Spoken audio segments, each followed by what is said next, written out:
beginning to see that the water that we are swimming in is not just water, it is a toxic soup hell-bent on suffocating us. That's a weird metaphor. I'm not sure that it works.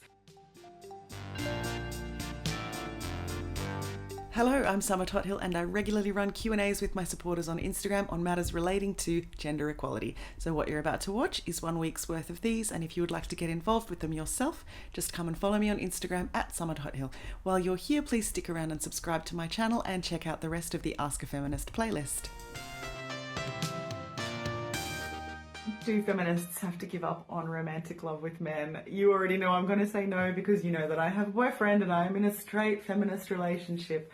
But in a broader sense, I think it is so important to remember that the only reason why feminism is chafing against romantic hetero relationships with men at the moment is because of how those are constructed in an unequal dynamic of power and exploitation under a hetero patriarchy. It is completely fine to believe that we should be in a relationship of mutual care with someone. And that is what a romantic loving relationship should be. There is a really amazing quote from a Curtis Sittenfeld book that I can't call to mind exactly, so I'll put it on the screen. But it's about the fact that some people believe that it's unfeminist to take care of men or to expect for a man to take care of you, but there is nothing unfeminist about expecting mutual care. It's just that in straight relationships, that is almost always unequal, and it is almost always uneven in a way that results in the woman being exploited for her care, her time, her emotional labor, her domestic labor, her reproductive labor, and her finances as well, and her sort of economic contribution to her economic sacrifice towards the functioning of the household, and men reaping all of the benefits from that, right? There is absolutely no shame in wanting to provide for, care for, and labor for someone. But what there is a problem with is the functional and fundamental inequality in the way that we have been set up to enact our romantic relationships. So if you can find one where you are truly able to be equal and equitable with each other in terms of your reciprocity of care, that's the most feminist thing I can think of. How do you deal with the reality that the religion you grew up believing in is nothing but a tool made by men? Okay, so this is a two-part question because you had asked how to deal with being disillusioned about the faith that you grew up in being patriarchal and misogynistic, and you also asked how to deal with telling your family that you no longer believe.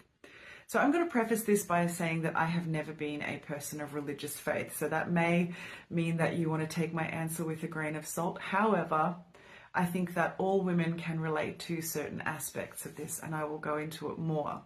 I was raised by two people who were themselves raised Catholic, but who didn't impress Catholicism on me. I also went to a Catholic high school, so I have experienced being absolutely drenched in a particular faith and how it feels to chafe against that. Now, I don't know exactly what religion you grew up in and are now having to shut off, but I'm not sure that it really matters because all of the world religions are patriarchal and misogynistic, and even the smaller religions tend to be the same as well in one way or another. But I think something that women can all relate to, whether it's from religion or not, is the experience of being heavily disillusioned by having the scales come off our eyes about the underlying mechanisms of the patriarchy that we live in, by beginning to see that the water that we are swimming in is not just water, it is a toxic soup hell-bent on suffocating us. That's a weird metaphor. I'm not sure that it works. But we all, as women, sooner or later, come to realize that every aspect of our lives and the way they function, the way we make money, the way we form relationships, the way we live in public and get around the world is underpinned by a system that is held up entirely by the exploitation of women, women's unpaid labor chiefly, women's reproductive labor as well. So whether it was because of religion or not, I think all women know what it's like to feel really disillusioned by something that we were taught to view as inviolable, natural, and unquestionable, which is so often how religion is inculcated into people's hearts and into communities. Perhaps some of the ways that you can help yourself to deal with this is to remember all the other different times in your life when something changed and you had to cope with the change, when you were disappointed by something,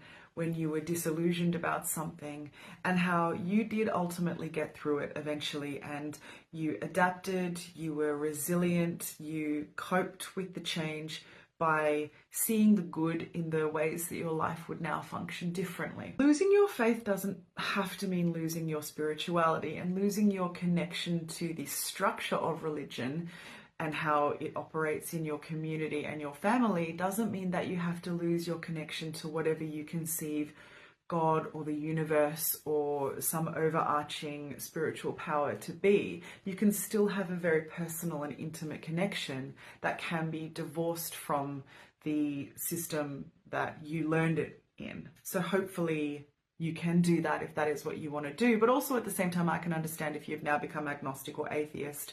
I am those things, and I find I still derive an enormous amount of meaning from life, and it also doesn't compromise my ability to form my own moral compass and to treat people right and to relate to other people. So, you know, I'm living proof that you can be a person of no faith and live a moral life as well. Now, the other thing you asked is how to break it to your family, and that part I think is much harder, and I'm not sure that I have like the most useful advice to give you there because I have never personally had to go through that myself. But I think a community who could really relate to your struggle is the queer community, because even if they are not religious, LGBTIQ plus young people can still experience a real disconnect from the value set and the ideology that they grew up in, simply because the value set and the ideology everybody grows up in is heteronormative. Many people have experienced having to somehow communicate to their family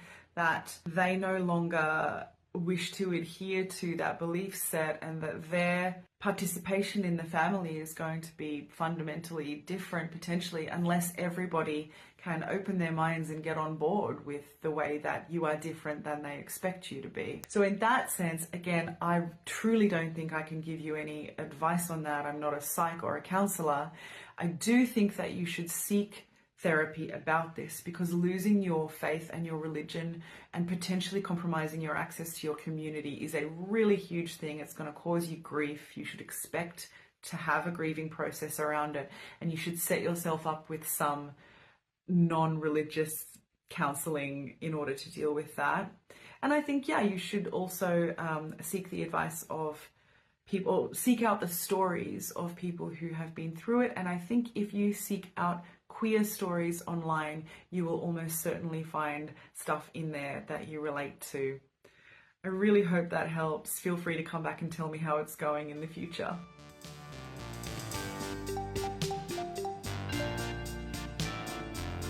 That's it for this Q&A. Thank you so much for listening. Find me on Instagram at summertothill. That's summer with an O, spelt the same way as you see in this YouTube channel. I can't wait to see you there.